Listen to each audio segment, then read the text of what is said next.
Hola amigos de Mediterráneo, estamos otra vez en vídeo y en audio, que lo pasaremos por las dos partes.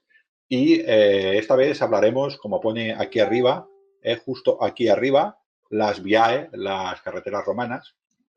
Y para esta ocasión vendrá conmigo un compañero mío de la Legio Seconda Traiana Fortis, del grupo de recreación romana Barquino Oriens, que yo lo he conocido, lo vi representando y explicando todo esto de la agrimensura en la Barquino Colonia, y lo he visto también en Baétulo, también lo he visto allí presentándolo, ¿no? Y bueno, es una persona que entiende bastante, a mí me sorprendió, fue una de las primeras cosas que vi en el grupo de Barquino y fue una de las cosas que me hizo enamorarme de este mundo de la recreación, ¿no?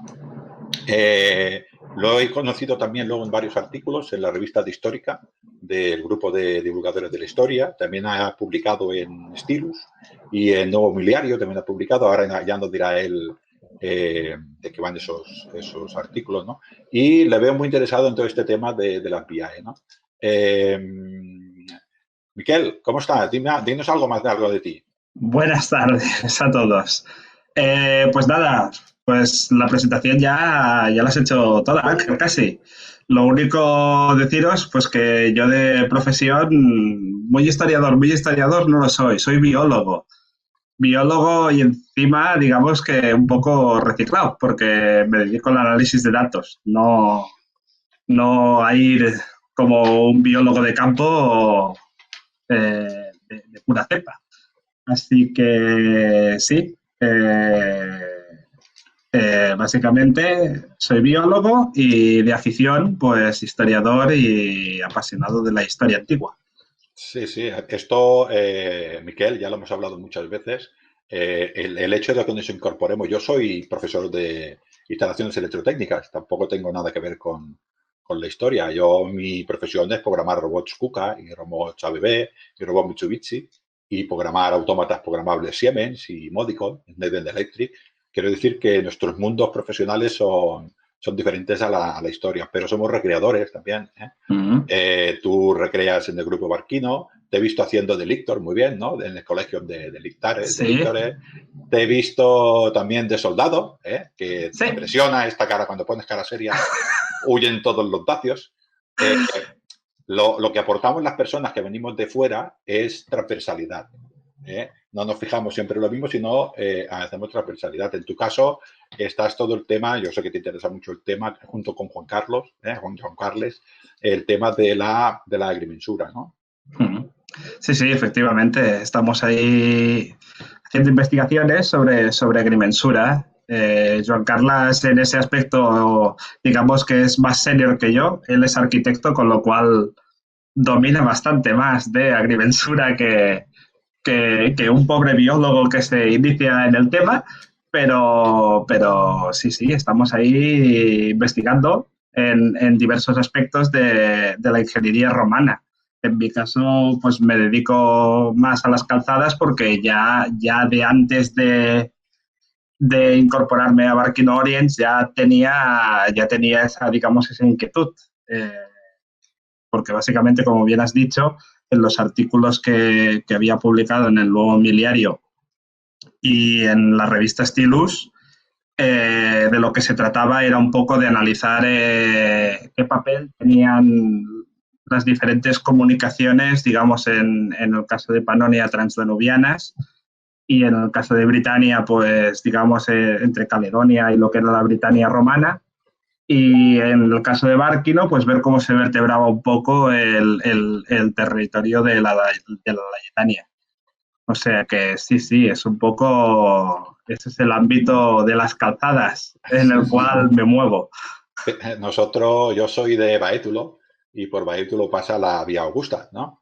Y por Barquino también, ¿no? Que yo creo que tú eres de Barquino, Por Barquino también. Por ¿ves? Barquino entraba y tenía el ramal por fuera de la altura de San Cugat hasta Martorell, lo que es ahora Martorell, que entonces era Adfines.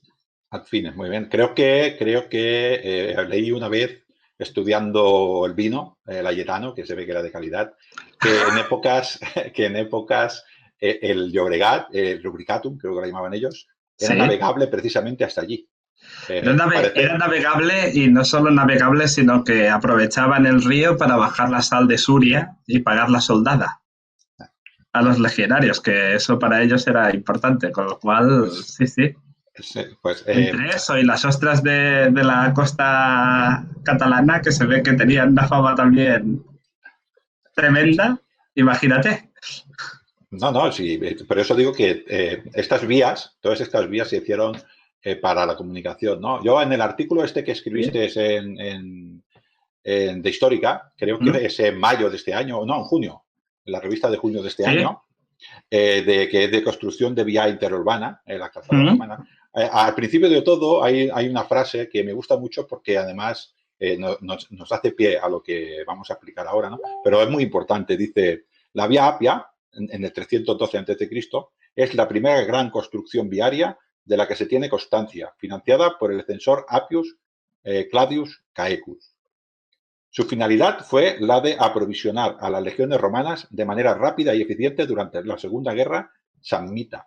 Esta guerra samnitas es la primera obra que se tiene constancia, seguramente hicieron antes, ¿no? La vía Apia es una vía muy importante que va hacia el sur, hacia la Campania, y allí en el sur de los Apeninos, en el macizo central, en el sur del macizo central de los Apeninos, estaban los samnitas. Estos obligaron, aparte de esta carretera, obligaron a los romanos, se piensa, parece ser, que obligaron a los romanos a cambiar a manípulo. Pasaron de luchar en falange a luchar en manípulo. Fue por esa época, ¿no? Y lo importante, se piensa esto, y lo importante es esto que decimos de la vía.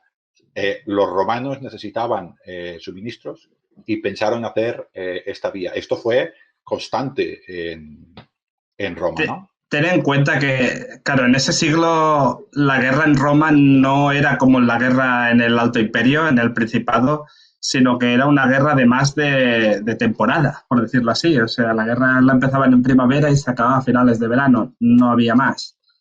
Y claro, y supongo que se encontraron con la tesitura de que, primera, que el frente se alejaba de Roma, y la segunda, que el tiempo apremia, con lo cual había que suministrar al frente rápidamente contingentes, materias primas, y no solo eso, sino que definir también lo que un romano consideraba como limes. Era una vía de acceso hacia un territorio que no era romano, que era barbaricum. Entonces, es una concepción que a nosotros nos cuesta, porque nosotros entendemos un limes o un límite como algo, digamos, estanco y encima paralelo, no perpendicular a lo que era la frontera en sí. Ellos lo consideraban totalmente al contrario, es decir, hacían accesible un territorio bárbaro para poder, digamos, establecer contacto y comunicarse rápidamente. Sí, eso al menos lo que era la tardorrepública y lo que era el principio del imperio. Es decir, eso es importante porque la vía no solo tenía las funciones características de toda vía de comunicación, que no solo las tenía en Roma, sino que anteriormente en Mesopotamia, en Egipto, en Grecia, de comunicar, de transportar, de movilizar tropas, de dinamizar comercio, incluso de romanizar, que es la que todo el mundo conoce, sino que además tenían la capacidad de hacer de limes, de comunicar con territorio que no era tuyo para poder, digamos, tener controlado aquel territorio que no tenías del todo. Eso en las guerras samnitas se ve, pero se verá hasta bien entrado el siglo I después de Cristo.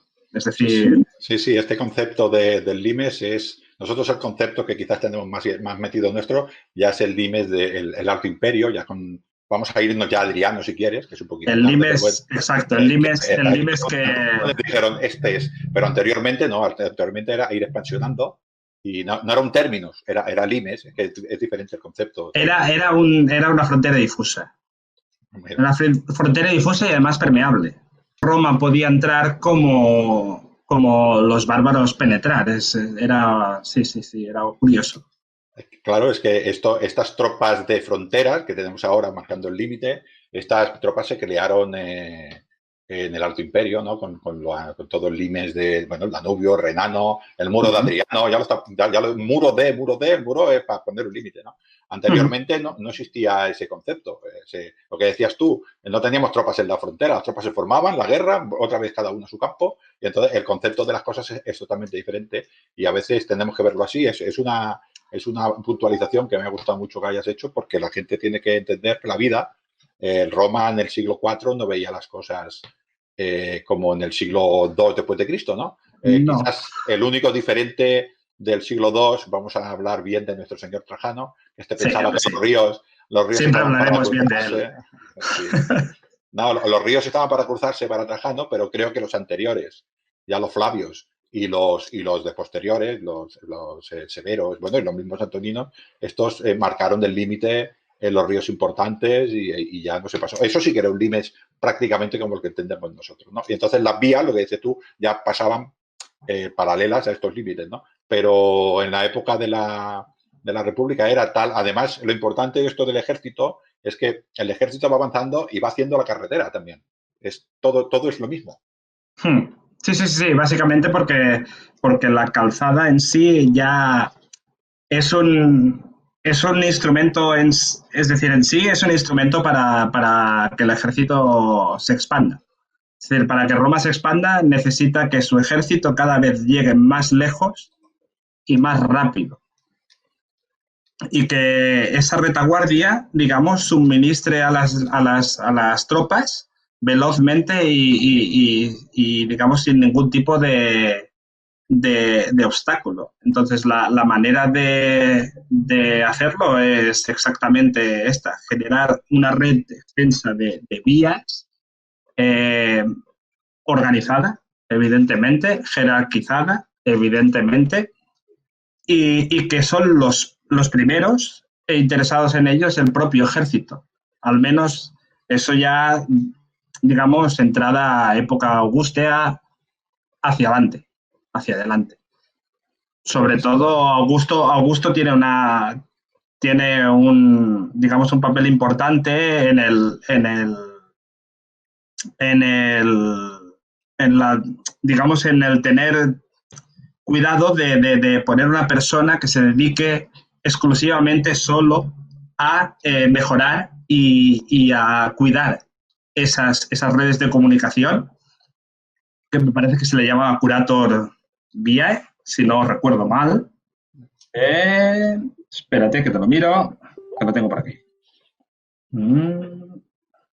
Creo que sí que era curator. Era un curator. Era un cargo creado por Augusto precisamente y exclusivamente para eso, para tener cuidado de las vías, que estuvieran en perfecto estado para movilizar las tropas, que era al final lo que interesaba. Otra cosa también importante, yo, para un poquitín, y nosotros que somos del mundo militar, sabemos más o menos cómo se hace, la palabra técnica es castralización, me parece, ¿no? Pero bueno, cómo se hace un campamento, ¿no? Y un poquitín para que la gente lo entienda, ¿no? Allí llegaba un hombre, decía que íbamos a hacer el tecumanos, aquí vamos a hacer el cardo, de norte a sur, el tecumano de este a oeste. Bueno, luego nosotros los militares le llamamos vía pretoria, vías principales, pero bueno, una que iba de norte a sur, otra de sur a norte, y ahí teníamos unos profesionales en el ejército que hacían estas vías, luego hacían las vías paralelas, plantaban las tiendas, plantaban todas las demás infraestructuras, fábricas, puertas y tal, ¿no? Estos profesionales que teníamos eran lo que hemos dicho, llegaban con las vías. Llegaban con las vías, ellos llegaban a sus campamentos, estaban en un sitio y luego ese terreno conquistado a Roma también se tenía que repartir, entre comillas, ¿no? Y para eso estos especialistas ya los tenía el ejército.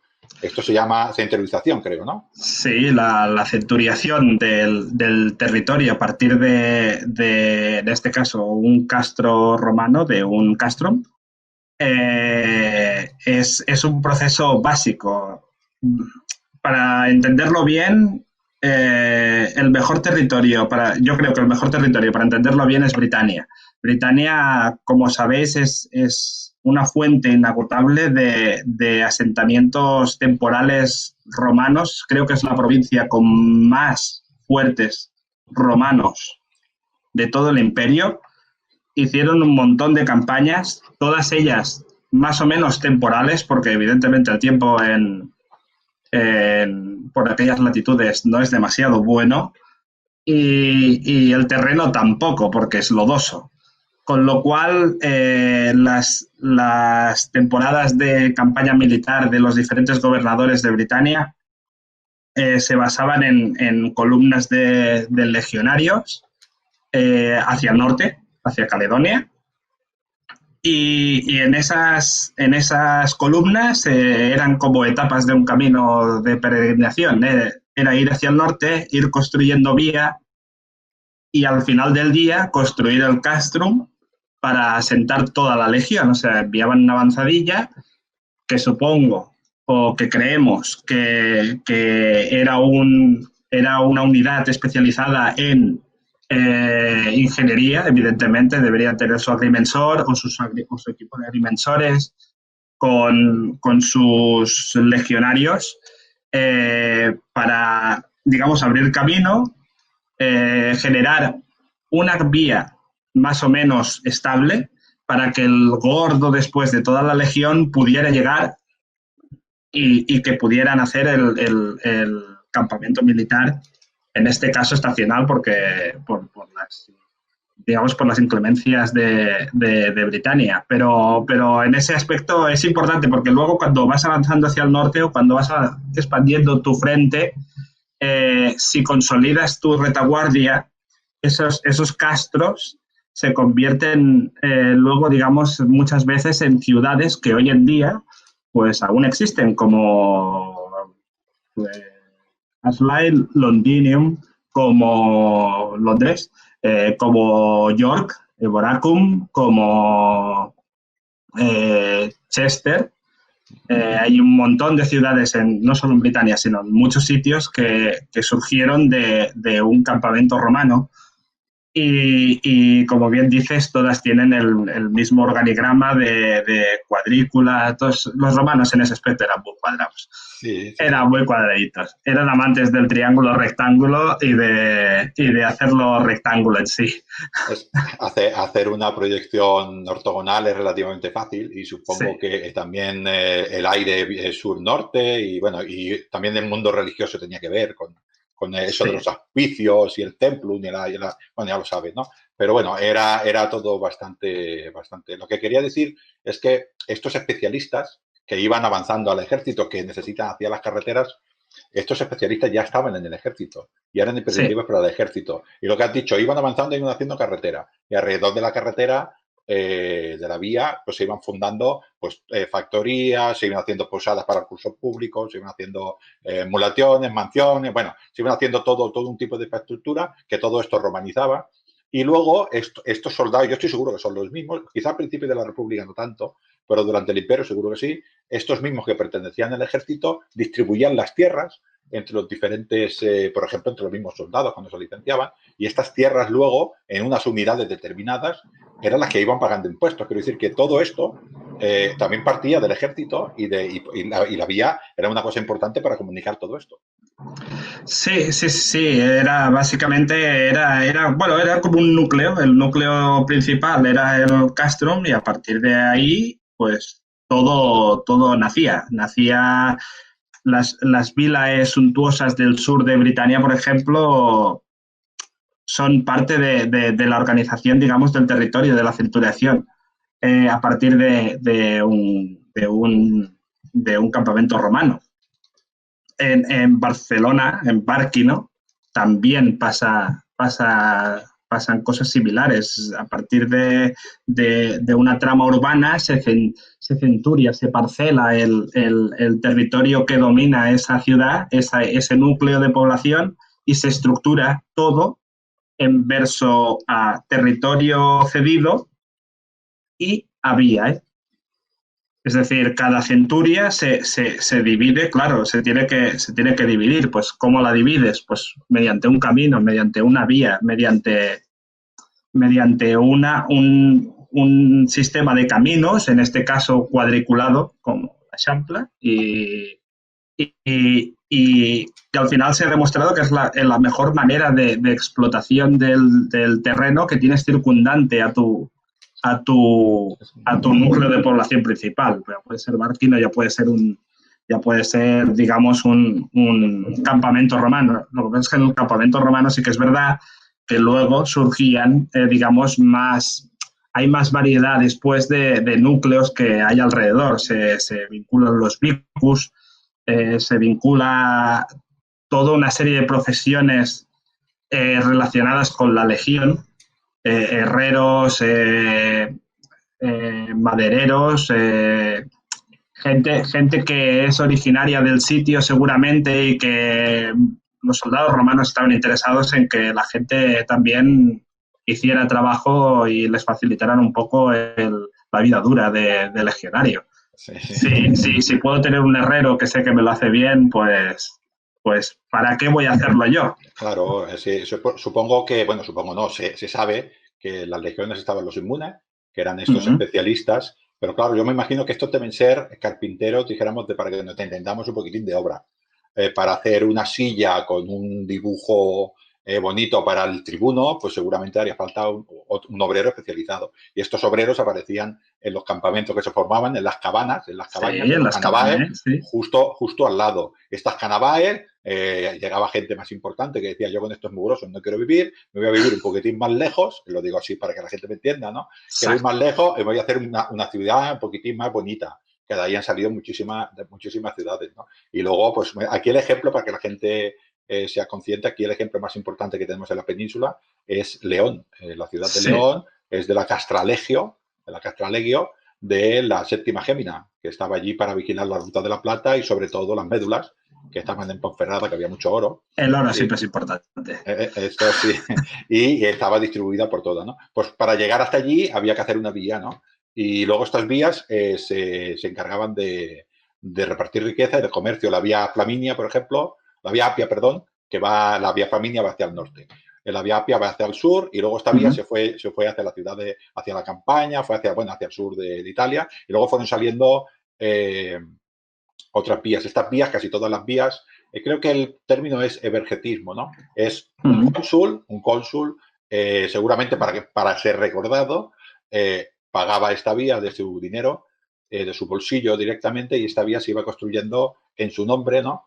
Y supongo también, no iba a decir nada malo, pero supongo que todo esto habría ya una subcontrata de una subcontrata, ¿no? Y una corrupción de una corrupción, ¿no? Esto, ¿no? Sí. Roma yo creo que es la primera en todo. Al final fue la primera en generar un cuerpo funcionarial bastante importante, sobre todo con Claudio.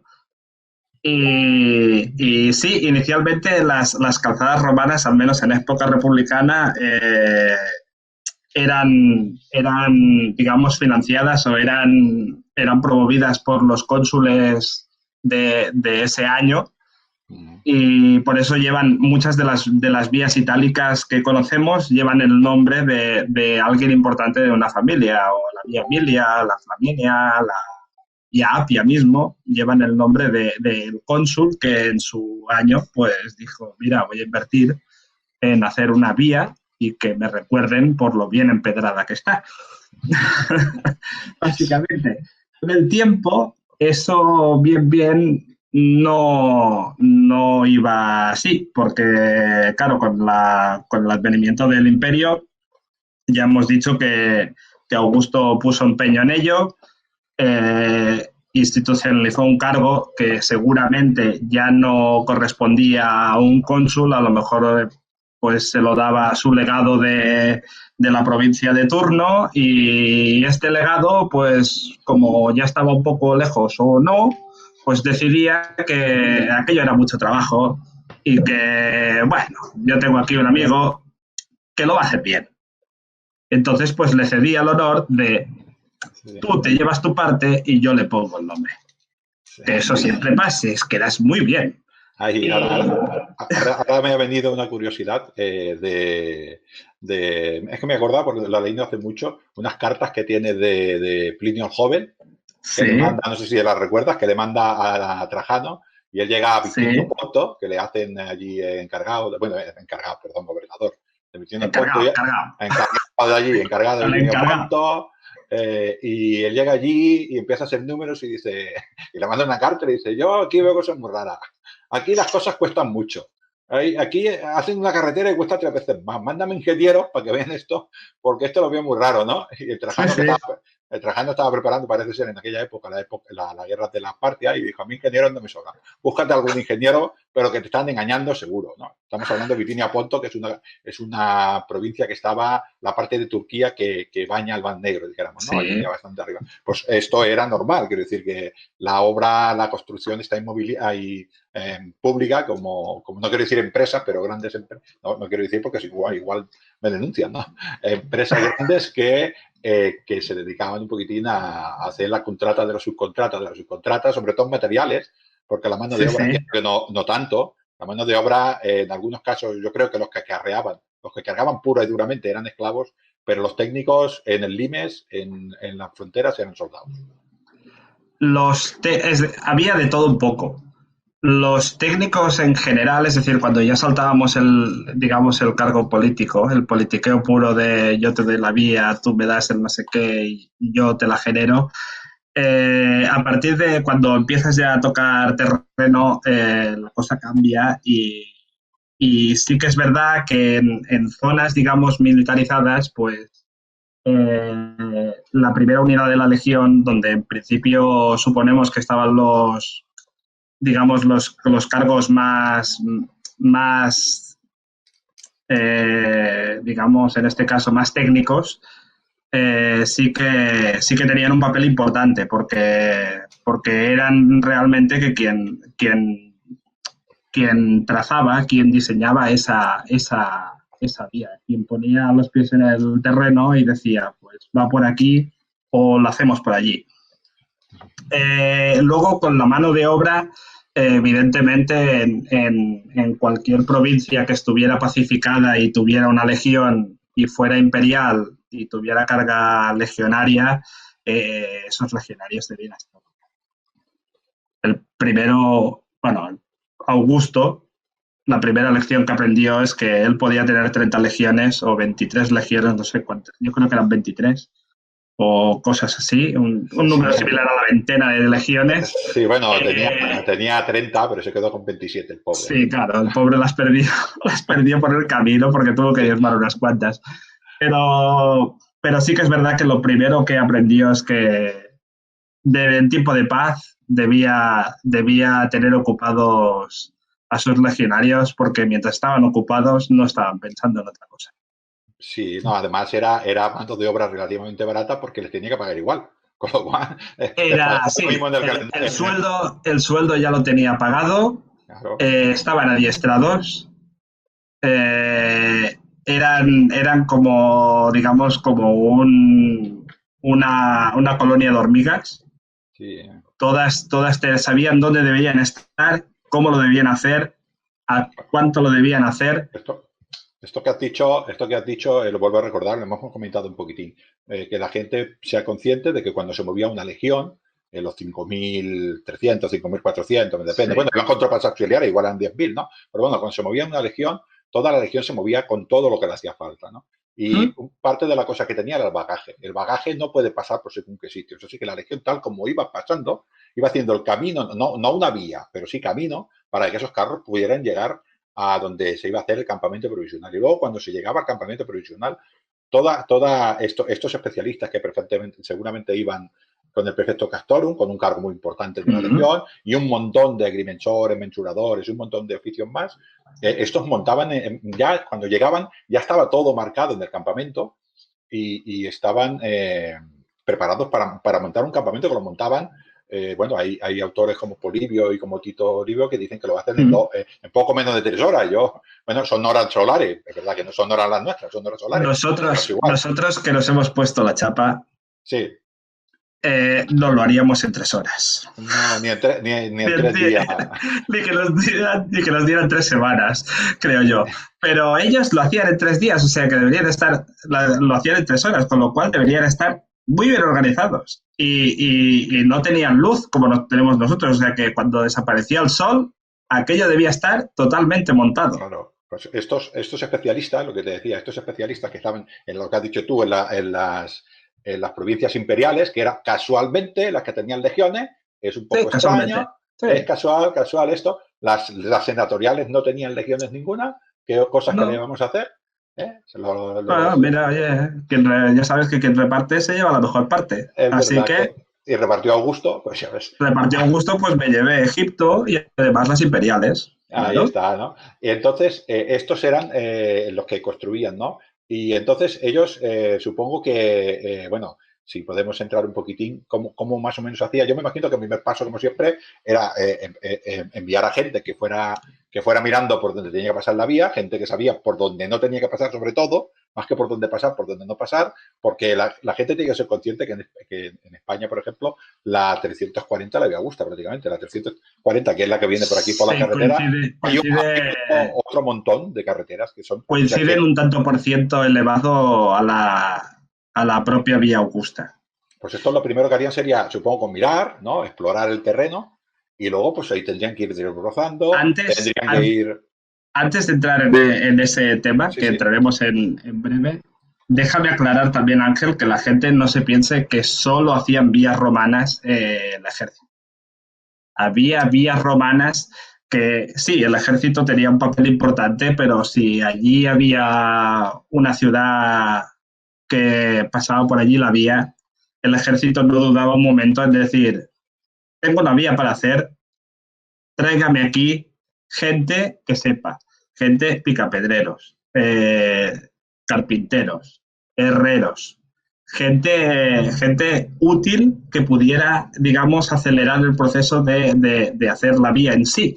Y tampoco dudaban en coger esclavos.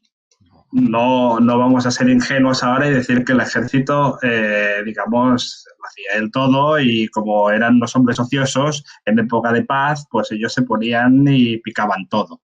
Seguramente mucho del trabajo, digamos, durito, lo hacían diversos estratos de la sociedad romana, muchos de ellos esclavos, pobrecitos. sí, sí, no, y hombres libres obligados por el Gladius Y también, hombres supongo. libres que seguramente pues tenían ese tratado de amistad con Roma y la ciudad pues cuando venía la guerra, igual que cedía tropas auxiliares, cedía hombres para la construcción edilicia del anfiteatro o del teatro romano o del circo o de unas termas o de la vía romana. Eso vaya por delante. Eso vaya por delante. En cuanto a cómo se hacía o el proceso constructivo de una vía romana, después de todo el politiqueo y después de haber, digamos, licitado la obra y haberse quedado uno tanto y el otro tanto igual y hazme la vía y haber enviado allí a los ingenieros, pues, y tener claro el trazado de la vía, por supuesto. Básicamente era un proceso, digamos, bastante pautado. Sí que es verdad que debemos tener en cuenta una premisa. Una vía interurbana, como de las que vamos a hablar ahora, tenía bastante en cuenta las condiciones generales del terreno. Es decir, a veces tenemos la sensación de que Roma es cuadriculada, porque todo está muy estipulado. Y todo está muy pautado. Y eso es una falsa sensación que tenemos. Si la vía no necesita de alguna parte, y eso, digamos que acelera el proceso y economiza el proceso, lo hace más barato, no hay ningún ingeniero romano que te hubiera dicho, no lo hagas, hazlo. Y ya. Es decir, eso incluye traída de piedras, incluye materiales varios necesarios para hacer, por ejemplo, la traza, el foso.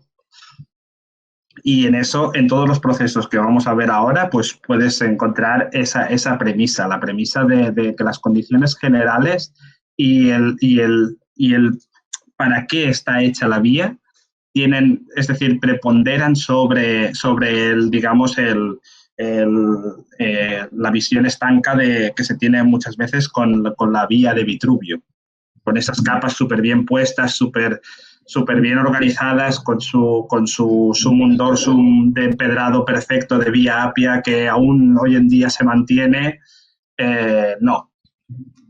Es decir, tienen en cuenta mínimo 4 cosas. El tipo de carga que la vía debe soportar, la estabilidad del terreno sobre la cual se debe hacer, la disponibilidad de materiales que debes tener para hacerla y el nivel de erosión que esa vía va a soportar o se prevé que va a tener. Y a partir de ahí realizamos la estructura.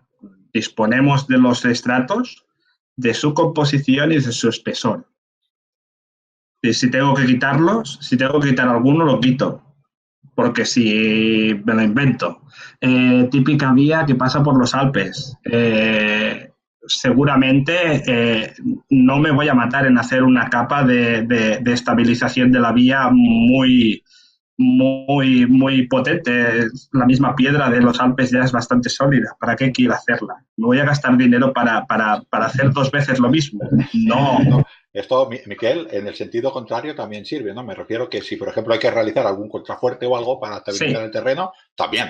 De hecho, es una de las características para identificar una vía romana, es si encuentras alguna técnica constructiva tipo puente, tipo túnel, tipo pared de carga, cosas así, identifican una vía romana y si se deben hacer y no hay más remedio que hacerlas y por más invenciones arquitectónicas y de ingeniería que se te ocurran, es la única y es la mejor, ellos no duden en hacerla nunca.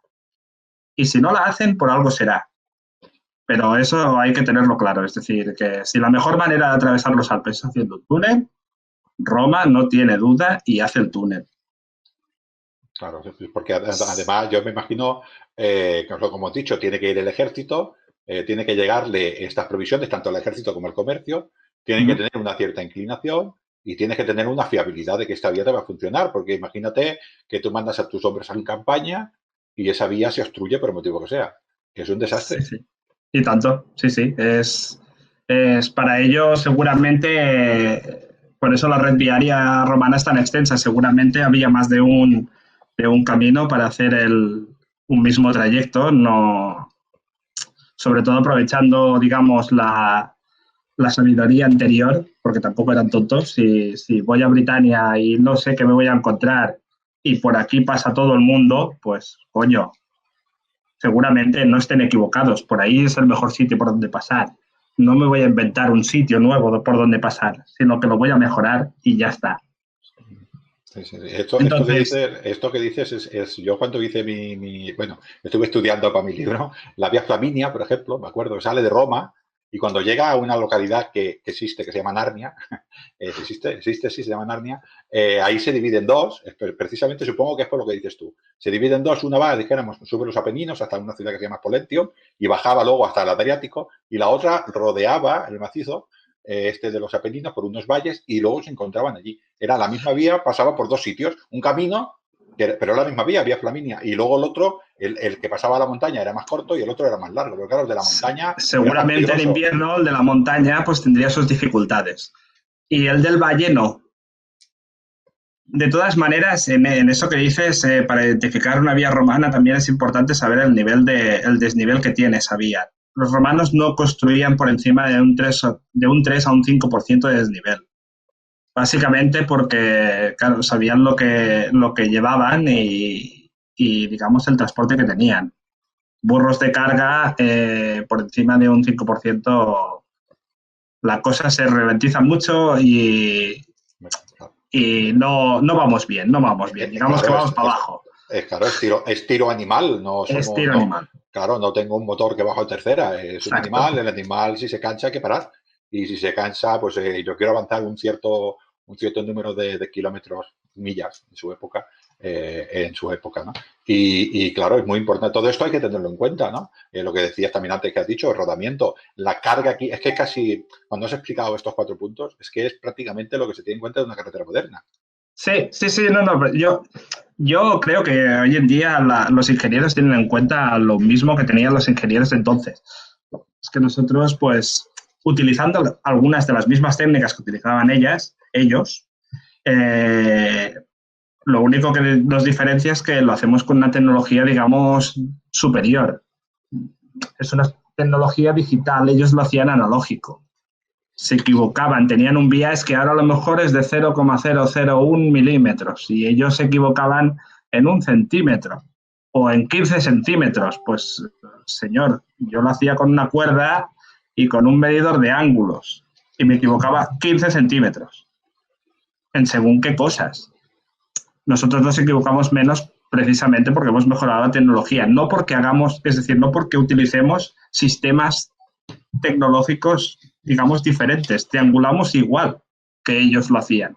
Creo recordar que vi la noticia que a través de Google Maps se encontraron tramos que estaban desconectados, ¿no? Que con el Google Maps se han podido poner de la vía Apia, esta vía que hemos pillado, y había una longitud de unos 70 kilómetros totalmente en línea recta, que había, no sé si era 2 o 3 centímetros solo, en 70 kilómetros.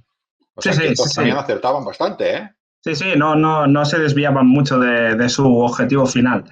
Y ya digamos, para hacer un poco para hacer un poco de empaque, decirte que eso es importante. Una vía romana se identifica precisamente por estos puntos. Grandes trayectorias rectilíneas, desniveles no muy grandes, del 3 al 5%, que evita valles inundables y que también evita accidentes orográficos. El cómo los evita también identifica una vía romana, que es lo que hemos dicho antes, pues mediante paredes de carga, mediante túneles, mediante puentes. Todo eso ayuda a identificar una vía romana. Y digamos que toda esa tecnología hace la vía romana tan eficiente, cosa que antes no se había conseguido. Hombre, es que el concepto que, bueno, ahora si acaso volvemos atrás un poco porque nos hemos saltado, el concepto de hacer una capa para asentar, otra capa intermedia y una capa de rodamiento, entre comillas, hombre, pues ahora a nosotros nos parece muy normal, pero no sería tanto. No, claro, evidentemente, si algo en Roma, digamos que Roma se caracteriza es por mejorar al máximo las técnicas que ya existían anteriormente. Roma no solo ha pasado a la historia por ser una gran copiadora de los griegos, como cuando llegaron a Corinto se la cargaron toda, pero se llevaron todas las copias para poder hacer, es decir, se llevaron todos los originales para poder hacer sus copias, sino que sí, eran grandes copiadores, eran los chinos del siglo XX. Lo copian todo, pero lo copiaban bien, pero lo copiaban muy bien y encima mejoraban muy bien el concepto que copiaban.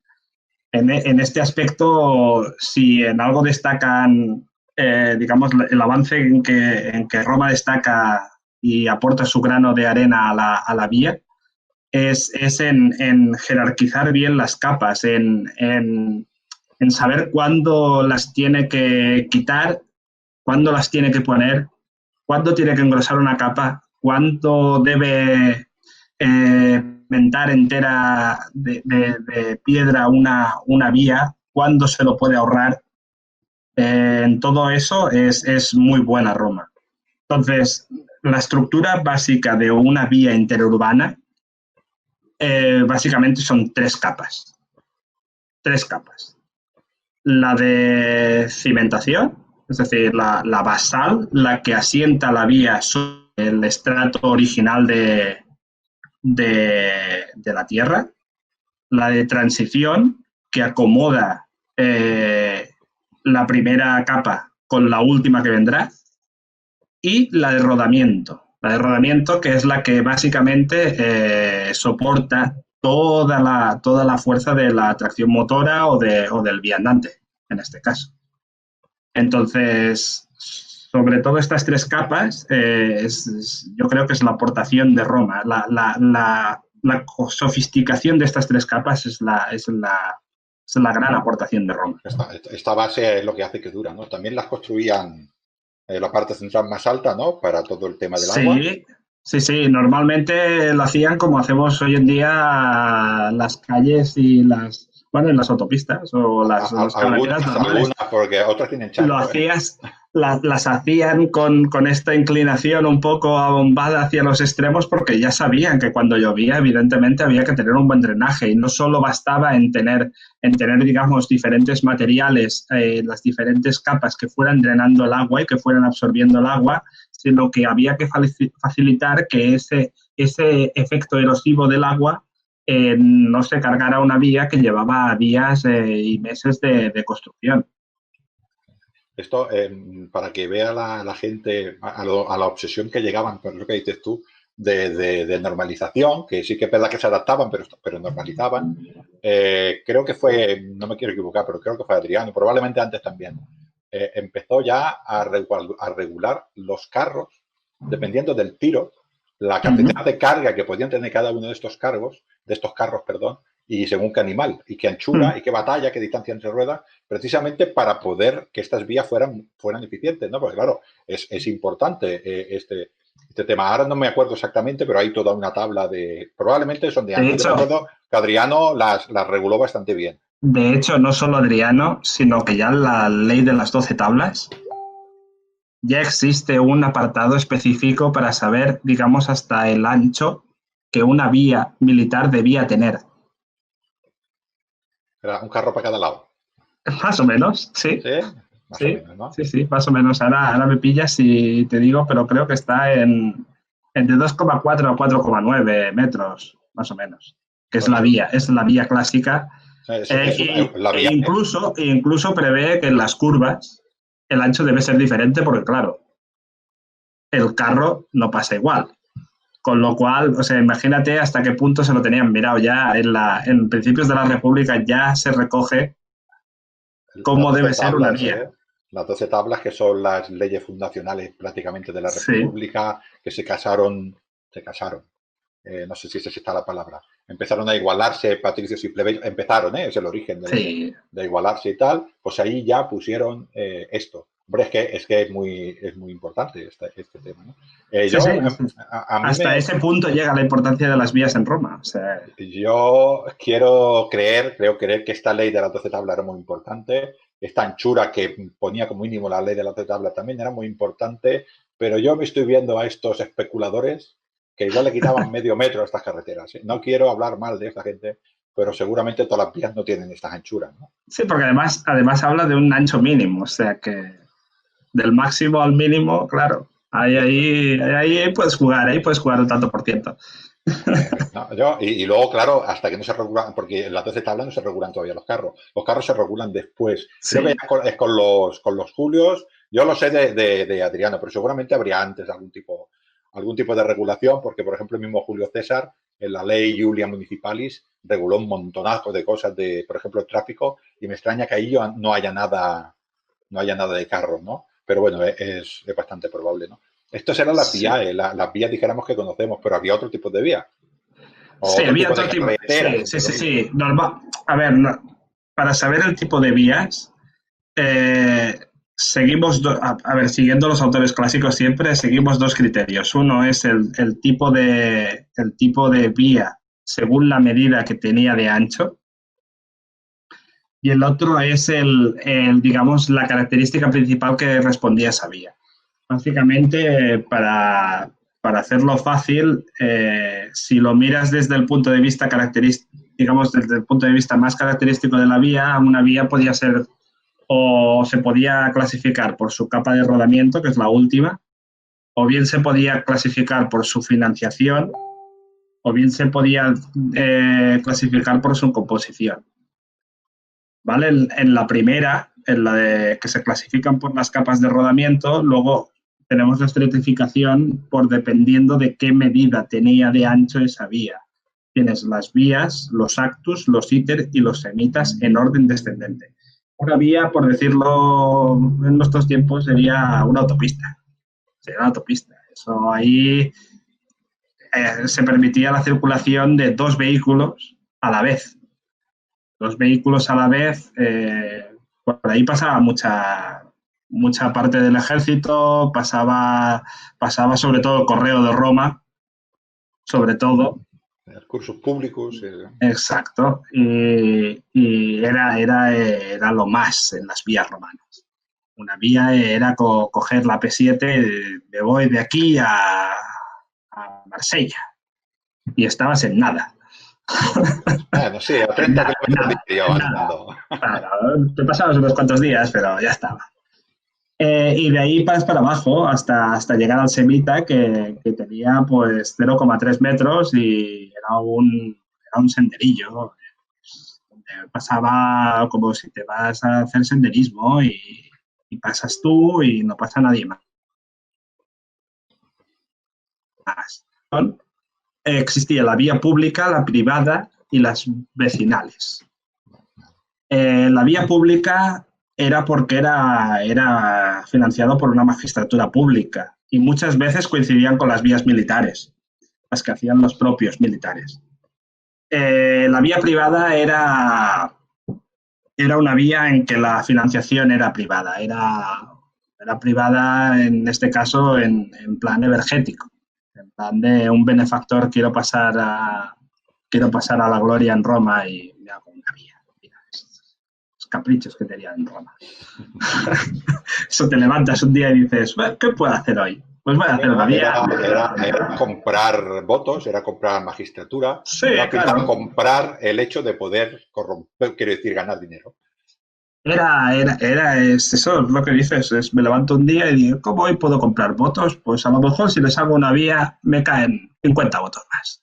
Pues voy a hacer la vía. Y así alegro a los ciudadanos de mi ciudad, pues un poquito, solo un poquito. Y los puedo enterrar allí al lado de la vía y estas cosas que siempre quedan bien. Que la gente vaya pasando y los vea, es verdad. Los pobres, al menos que alguien pase, los vea. Y luego tenemos las de composición, básicamente en qué elementos componían la vía. Que tenemos las terrenae, que eran de tierra compactada, básicamente, las galeria stratae, que eran calzadas recubiertas de piedras redondas, esas piedras características redondas, como si fueran los pines súper desgastados, que no caminas bien por ahí. No todas las vías tienen piedras enormes. Exacto. Las hay de otro diferente tamaño. Y luego las que todo el mundo tiene en mente, que son las vías sílice stratae. Las sílice stratae son las calzadas pavimentadas, es la vía amplia, es la vía por antonomasia que todo el mundo recuerda de Roma.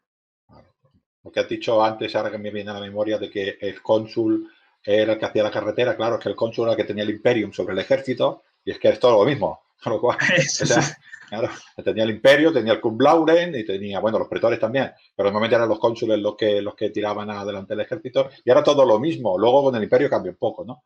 Pero es que tenemos que entender que para ellos era lo mismo, que no había una diferenciación, ¿eh? Igual que otra cosa, por ejemplo, también de lo que hablabas del ejército, lo que la gente salía, lo que decías tú, hacía una campaña de 6 meses y era un campesino.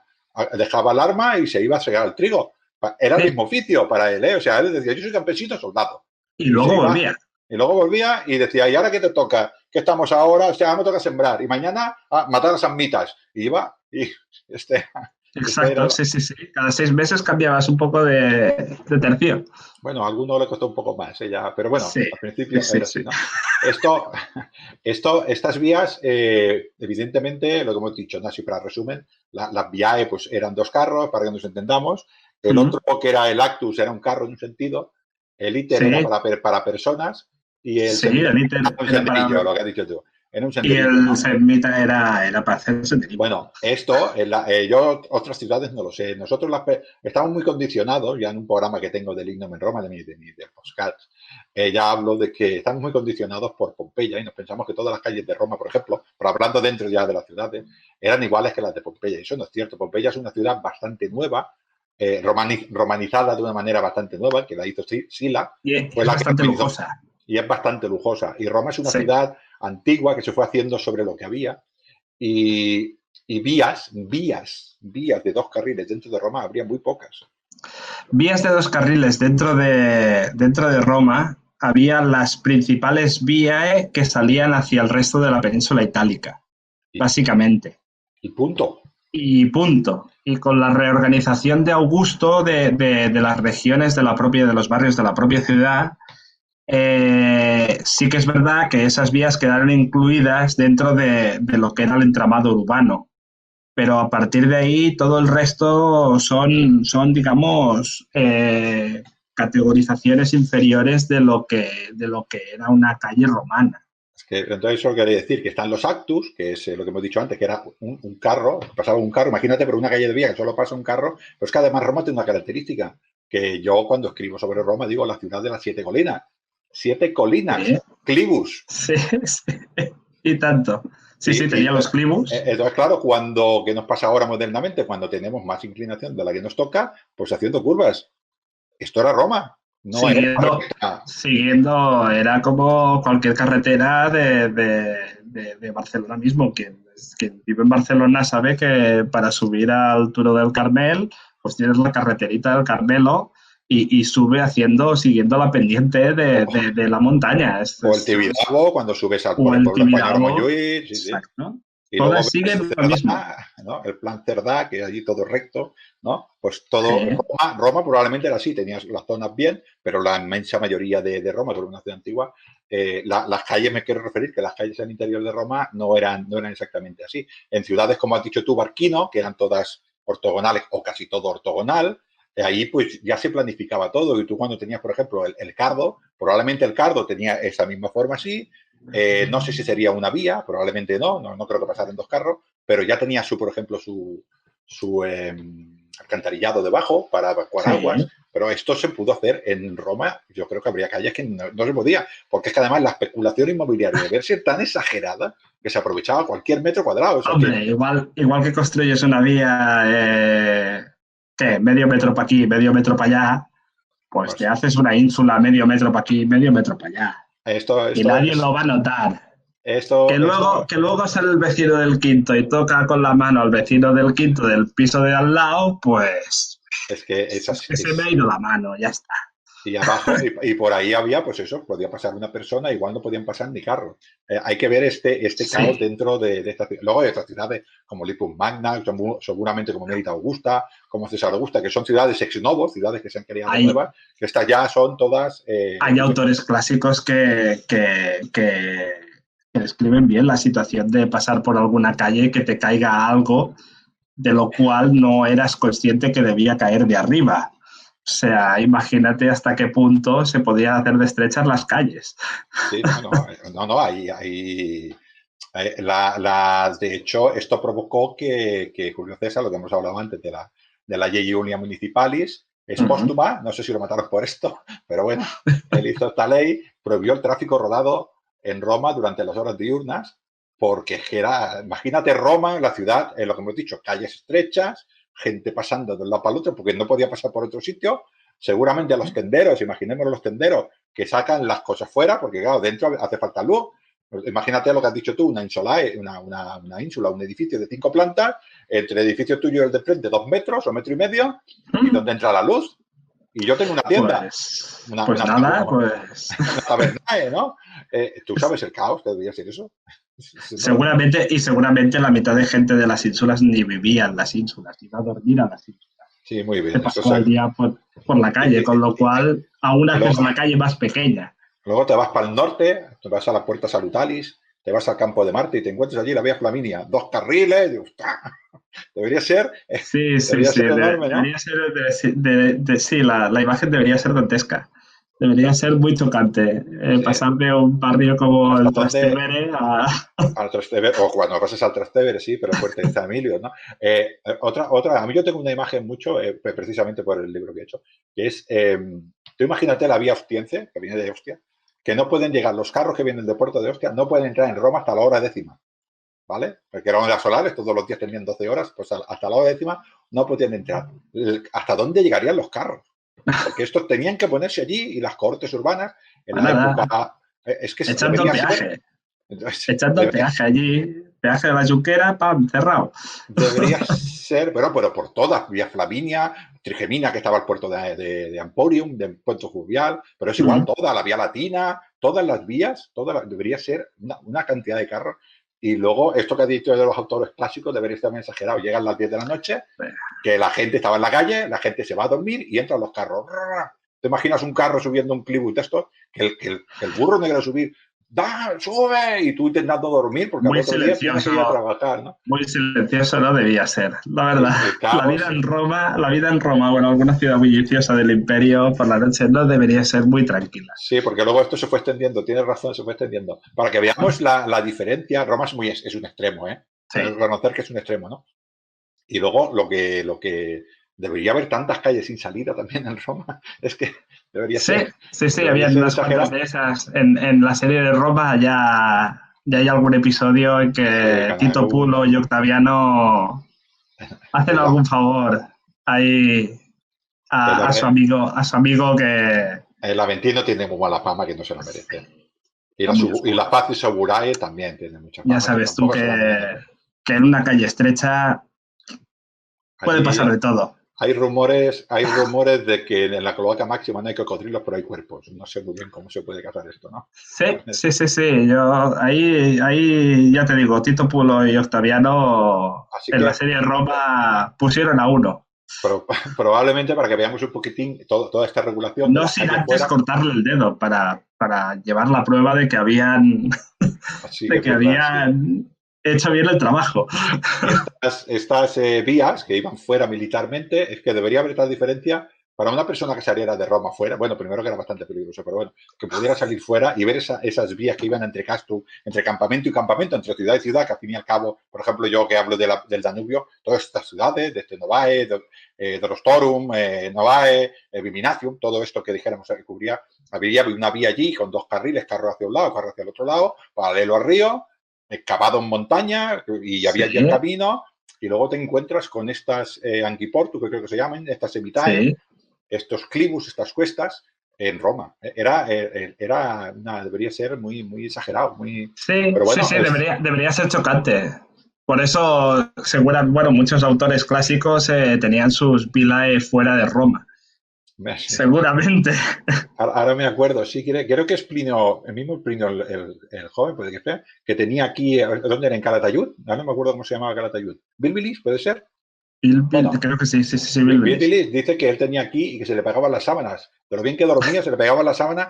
Sí. De lo silencioso que era, ¿no? La segunda, se me pegan las sábanas y me levanto a la hora segunda, ¿no? No sé si era el Plinio el joven o el Plinio el viejo, uno de los dos. Y dice, a la hora segunda, o sea que el tío dormía aquí y en Roma, creo que por eso se fue a vivir a Pompeya y se murió, ¿no? Sí. Roma era algo muy bestia. Bestia, ¿no? Bueno, se nos ha olvidado algo del... Yo creo que sí, es bueno que les digamos un poco a la gente cómo se hacía el proceso constructivo de una vía romana, porque nos hemos ido a cómo se adaptaba el terreno a ello, pero al final no les hemos explicado lo importante y un poco qué herramientas utilizaban. Perfecto, sigamos por ahí. Entonces, quede claro de antemano que yo no tengo nada en contra de Vitruvio, ¿vale? El proceso clásico que todo el mundo relata y que todo el mundo sabe de esas estructuras bien hechas son vitruvianas, y precisamente a la hora de entender cómo se realiza una vía interurbana, Vitruvio digamos que no se adapta muy bien. Entonces, para hacer un poco el paralelismo con la actualidad y el proceso es que no ha cambiado demasiado. Básicamente, este proceso lo describe Estacio en el siglo I y los describe en la vía en una ampliación que hizo Domiciano de Puetoli, de un pueblo, de un núcleo urbano que ahora no recuerdo, hasta Puetoli, si no recuerdo mal. En ese proceso se describe que tenían terrenos pantanosos, con lo cual lo primero que hacían era drenar toda el agua que tenían para que la primera capa, digamos, estuviera seca. Entonces lo que luego hacían era deforestar y aplanar el terreno, sobre todo. Se realizaban las rasas o los sulky, que le llamaban, para definir los limes de la vía, y a partir de ahí se llenaba con las diferentes estructuras que hemos comentado antes, con las diferentes capas, con las 3 diferentes capas si eran necesarias, si no se ahorraban capas, la fosa que habían generado. Se compactaba cada capa para que quedara bien prensada y que cada capa se asentara bien sobre la siguiente, o sobre la anterior, mejor dicho. Y en algunos casos sí que, claro, por ejemplo, en el caso de la vía Apia, pues tienes digamos, los límites pues bien decorados con sus zumbonis, con bridas para coger las piedras que aseguraban luego que toda la curvatura drenara bien el agua, que el agua no... ¿Sabes? Aquello típico que pasa que cuando tienes digamos, la inclinación de la vía, cuando hay un proceso torrencial, cae el agua de tal manera que si no tienes una delimitación en lo que son los límites de la vía, el terreno de al lado se desgasta de tal manera que acaba socavando, digamos, las capas interiores de la misma estructura. La propia lluvia socava la estructura y te aparece un agujero y dices, ¿qué hago con este agujero? Sí, Pues sí, precisamente para eso se hacían estas cosas así, a grosso modo. Herramientas que utilizaban, Ángel. Las herramientas, básicamente, todo el mundo tiene la idea de que la groma era súper importante. No, pero para hacer una carretera creo que una groma es... Exacto. No, porque es para hacer una proyecciones groma ortogonales y esto es más bien longitudinal. No, hombre, no digo no que es se utilizara... demasiado, digamos, primera, que no es demasiado portable. No es un instrumento que sea demasiado portable. Sí que deberían haber gromas portátiles para hacerlo, pero tampoco es muy útil para hacer trazadas. Entonces, básicamente hay dos cosas que eran básicas. La dioptra y las nivelas, que se le llaman. Las nivelas, que eran básicamente unos listones de madera, hay unos palos de madera por los cuales iban digamos, uniendo la trazada. Entonces, con ello hacían las triangulaciones pertinentes y sacaban la trazada, las pendientes. Y a partir de ahí, pues teníamos, digamos, las herramientas más mecánicas, como la dolabra para deforestar o todo tipo de herramientas para poder cavar en la tierra, la picota, herramientas que hoy en día tenemos. Por ejemplo, la hoz. La hoz también la hacían servir para poder deforestar todo el terreno que tenían. También podían utilizar una herramienta que se llama corobate para poder definir trazadas rectas largas. El corobate es un elemento bastante útil. Poco portable también, porque depende, si tenemos que hacer caso de Vitruvio, nos sale un corobate que, claro, no lo ponemos ni en el parking de casa. Es bastante bestia el corobate que Vitruvio nos define. Pero básicamente... que definirá alguno en concreto, pero eso, al fin y al cabo, el tamaño, ¿no? Esto es el nivel, ¿no? El corobate.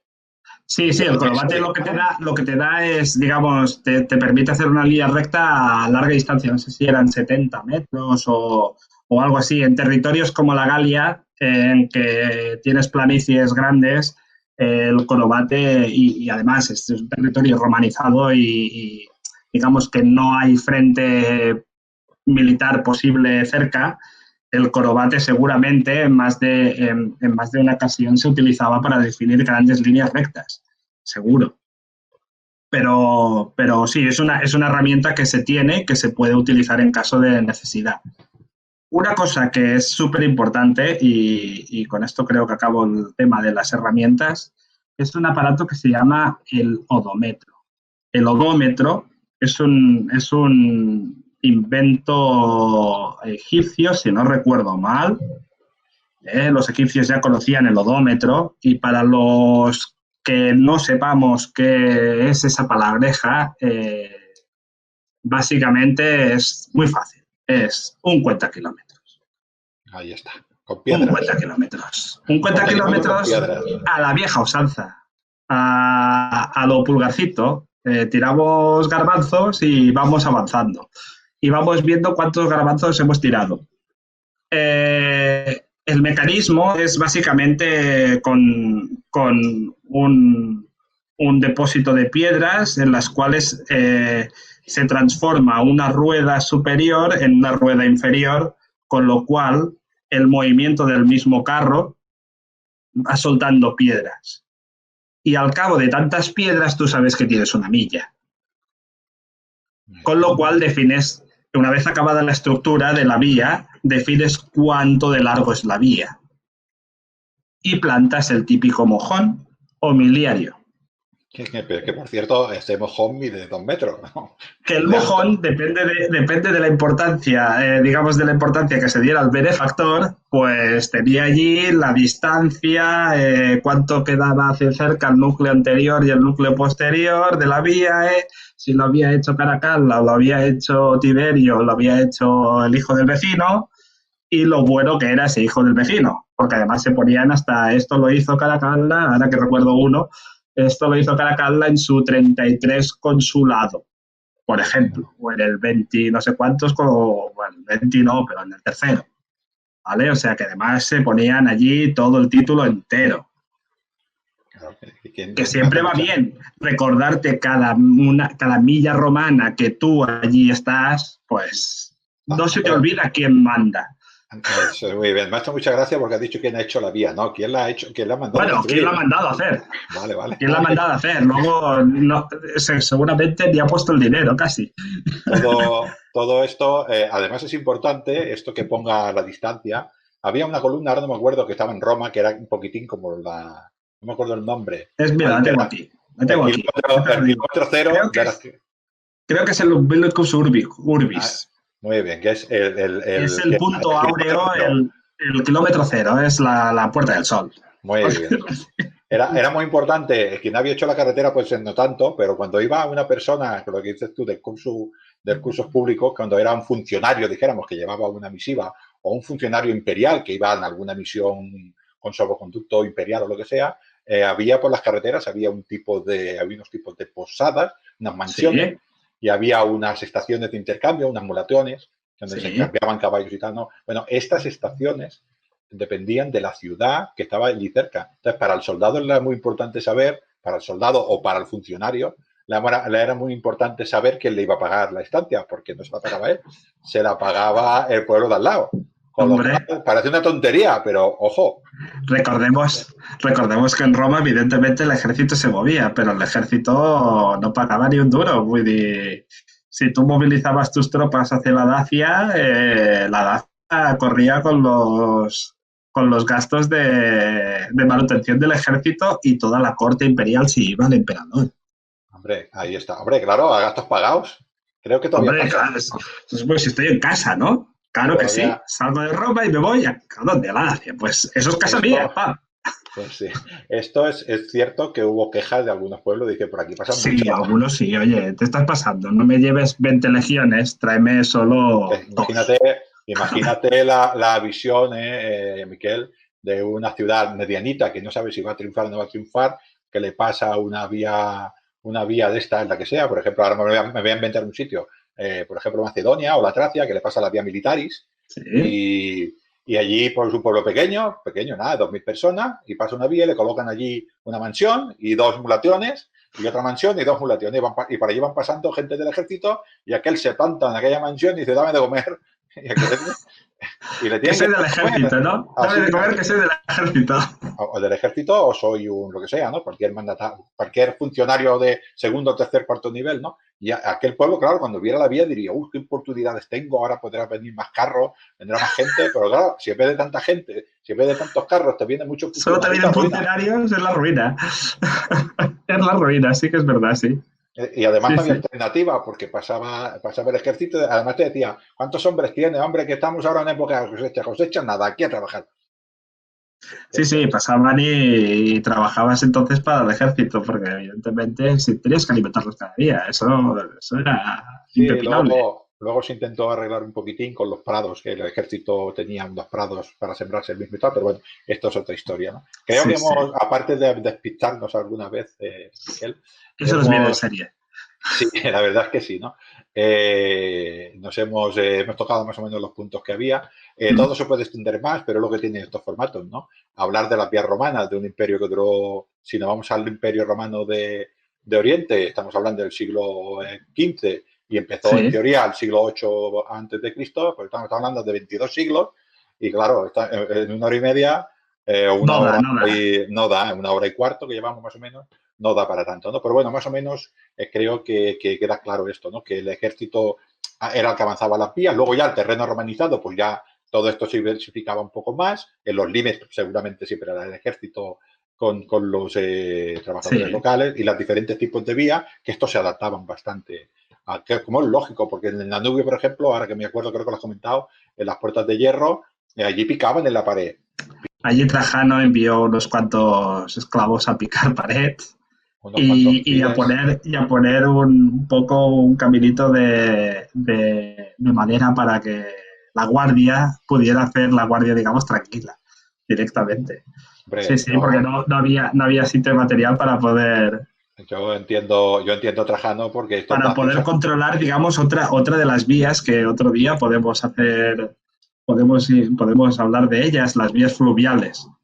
Ah, hostia, sí, sí, Básicamente, sí, sí. ese Danubio, Iron Gate o esa puerta de hierro no solo controlaba, sí, sí. digamos, el otro lado del territorio más allá del Danubio, sino que vigilaba que el transporte fluvial entre los diferentes puntos del Danubio Claro. fuera Sí, estable y fuera, digamos, seguro. porque sí, sí, pues me gusta el reto este. Hay que tener en cuenta que las vías fluviales eran las autopistas realmente, ¿no? Las vías romanas eran importantes, pero pasa como ahora. Una vía, para que me entendáis, o una carretera, tenemos un tráiler, pero en el mar ahora mismo tenemos containeras de miles y miles y miles de containers, ¿no? Barcos. Pues tenemos que hacer la referencia que un río era esto, era donde se podía Sí, realmente transportar el máximo de mercancías de aquella época. Hay que entender siempre con esos volúmenes, pero un carro, un mulo, que podría tirarte como mucho 500 kilos contándolo todo, en un barco era, vamos, la diferencia, ¿no? Era muy ahora, importante. ahora nos vamos a tirar un poco piedras sobre nuestro terreno y decir que el transporte terrestre en el cual se basaban las vías romanas era lento e inseguro. Había mucho ladrón por ahí suelto y era Bueno, lento e inseguro. Pero el transporte marítimo y el fluvial era económico y rápido. sí, O sea claro. que a pesar de que los romanos hicieron entre 90.000 y 120.000 kilómetros de redes públicas, de redes viarias, no debemos perder eso de vista, que el transporte fluvial y marítimo era la base de una comunicación rápida y veloz, al menos entre lo que podía unir un río, que era importante.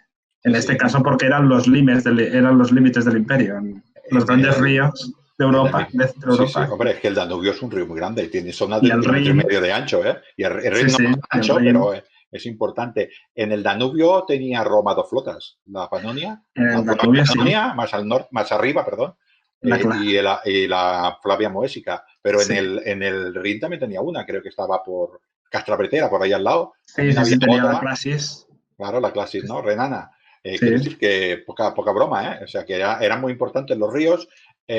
Una de las cosas, bueno, ya, no, porque si no nos liamos. Pero me No, gusta esto. y cada vez adquiriría más importancia porque evidentemente ya hemos dicho que el concepto del IMES con el avance del imperio iba a cambiar, se volvería más paralelo en vez de más perpendicular como eran sus inicios y ese transporte, digamos, entre fuertes, entre castra situados en los límites del imperio, se establecían básicamente Sí, por vías fluviales. sí. O sea, Sí que es verdad. Los grandes transportes eran así. Ahora sí que es verdad, supongo que todo el mundo es consciente que, por ejemplo, si entre Baétulo o entre Barquino y Tarraco estaba Vía Augusta, el comercio era muchísimo más fácil, aunque sea a pequeña escala, que el comercio entre dos ciudades que no tuvieran ninguna, que eran Sí. sendas. Entonces, esto es evidente, pero claro, los grandes transportes pasa como ahora, van por mar. No Y vamos a quitarle la ilusión a la gente. Esa imagen del ejército pasando por una vía Augusta con todas sus caligas yo, repicoteando mira, en esa calzada pavimentada perfectamente. le voy a Y quitar la dejemos que ilusión la gente se quede con esa imagen. le voy a quitar la ilusión a la gente cuando pasaron por aquí las tropas de verdad, que eran los Escipiones y compañía, y Pompeyos y Sempronio y toda esta gente, la vía Augusta no estaba hecha todavía.